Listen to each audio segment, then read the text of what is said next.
Hello students, I am Abhishek Parmar, your maths mentor. Welcome to Radhika Education School. Today we are learning chapter number 10, circles.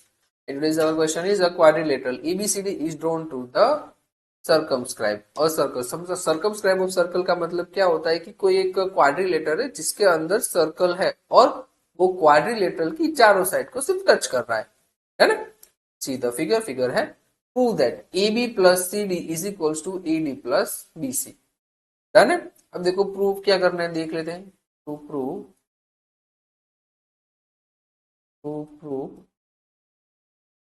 AB plus CD ED plus BC. अब जरा देखो, अब हम figure observe करते हैं. अब देखो ये क्वेश्चन देखने में इजी है.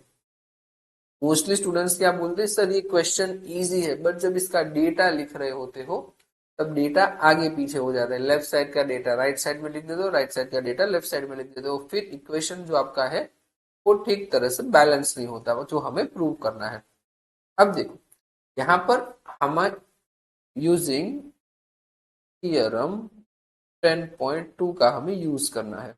अब देखो 10.2 क्या कहता है कि अगर एक्सटीरियर पॉइंट से कोई टेंजेंट ड्रॉ हो रही है उनकी लेंथ इक्वल होगी. फॉर एग्जांपल ये डी है तो डी से आर तक और डी से एस तक दोनों की लेंथ क्या होगी, सेम होगी. तो मैं बोल सकता हूं कि डी आर और डी एस सेम है.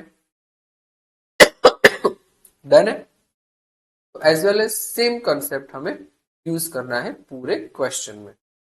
डन है. तो मैं डायरेक्ट एक ही बार लिख देता हूं. Now using theorem 10.2.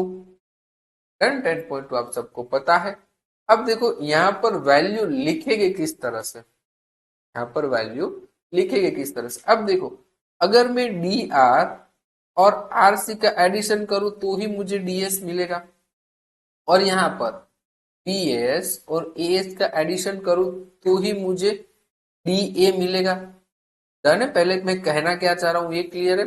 अब देखो फर्स्ट ऑफ ऑल मैं लिख रहा हूं D S is equals to D R. देखो यहां से मैंने ऊपर से स्टार्ट किया डी एस और डी आर. डन है. अब देखो मुझे डीएस में ऐसा क्या ऐड करूं तो पूरा एडी मिल जाए. ये डीएस मैंने कर लिया ये पॉइंट डी से. डन है. तो अगर मैं यहां से करूं कि भाई ए एस को मैं इसमें ऐड करूं तो एडी मिल जाएगा. यहाँ पर सेकेंड इक्वेशन हमें उसी तरह से लेना है. सेकेंड में क्या लोगे, ए एस और एपी. ए एस और एपी. अब देखो ये ए एस और एपी तक का डन है. अब देखो एपी मेरे पास है तो उसमें क्या ऐड करूं तो ये पूरा हो जाए पीबी और बी क्यू. डन है. एपी के साथ कौन है, पीबी. एपी के नीचे मैं लिख रहा हूं पीबी और यहाँ पे बी क्यू.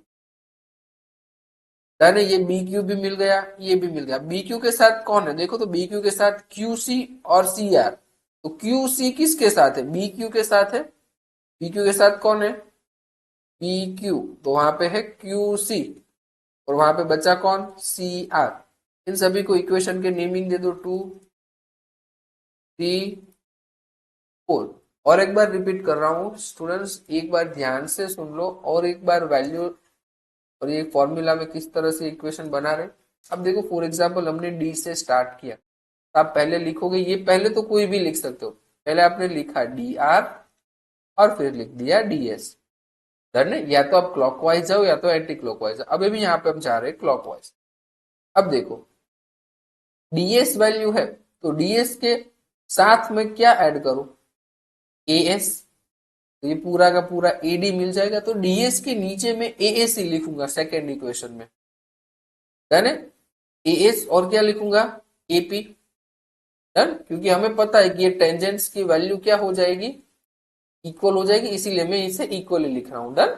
अब देखो अब मैंने एपी और एएस को लिख दिया नेक्स्ट स्टेप में. तब देखो एपी के इक्वल, एपी के सामने कौन होगा, पीबी.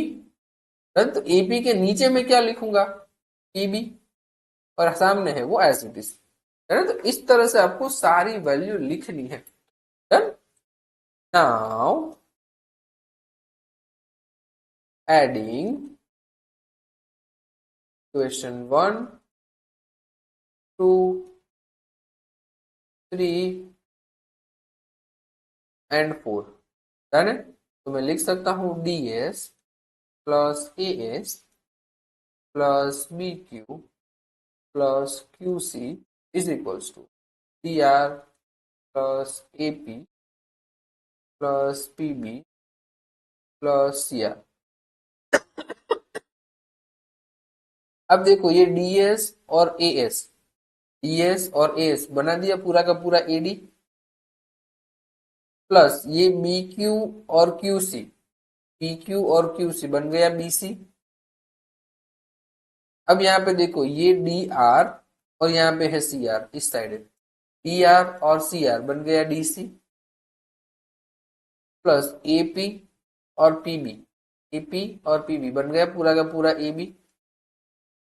देखो प्रूव यही करना था, यहाँ पे वापस एक बार लिख देता हूँ। AB हमें जो मिला वो लिखते हैं, AD plus BC is equals to DC plus,